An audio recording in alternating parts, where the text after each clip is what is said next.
عليكم، اهلا بكم معايا في فيديو جديد. النهارده ان شاء الله جايبه لكم وصفه حلوه جدا لفرد وتنعيم الشعر.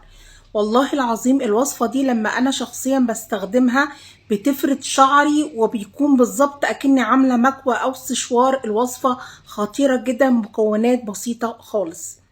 انا بجيب معلقتين كبار من المايونيز، عليهم معلقتين كبار من البلسم، وتقدري تستخدمي اي نوع بلسم او ممكن تستخدمي حمام كريم، وبضيف عليهم معلقه كبيره من العسل النحل ومعلقه كبيره من زيت الزيتون، وبخلطهم مع بعض كويس جدا وبوزعهم على شعر يكون نظيف. بسيبهم حوالي ساعتين وبعد كده بغسل الشعر بميه بس.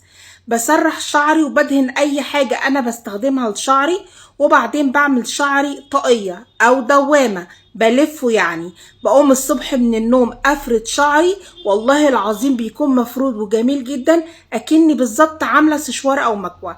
وحاولي تستخدمي نوع شامبو ما ينشفش شعرك، حاولي ما تخليش شعرك ينشف، دايما رطبيه. الترطيب للشعر مهم جدا وبالاخص في الجو اللي احنا فيه دلوقتي.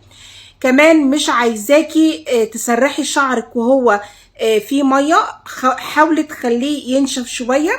وكمان انا برجع وبقولك عشان ما تظلميش الوصفه، اتاكدي ان نوع البلسم كويس، اتاكدي ان نوع حمام الكريم اللي هتستخدميه كويس، اتاكدي انك الشامبو اللي بتستخدميه لشعرك عامه ما بينشفش الشعر. جربوا الوصفه دي، بتتعمل مره كل اسبوع وهتلاقي فرق رهيب جدا في شعرك. مايونيز تمام او حمام كريم، ومعانا كمان اللهم صل على النبي بلسم او حمام كريم، ومعانا عسل نحل، ومعانا زي ما قلت لكم زيت زيتون. وبيتخلط كل ده وبيتوزع على شعري، بيتوزع على الشعر كله. عايزاكم تجربوه ان شاء الله هيعجبكم.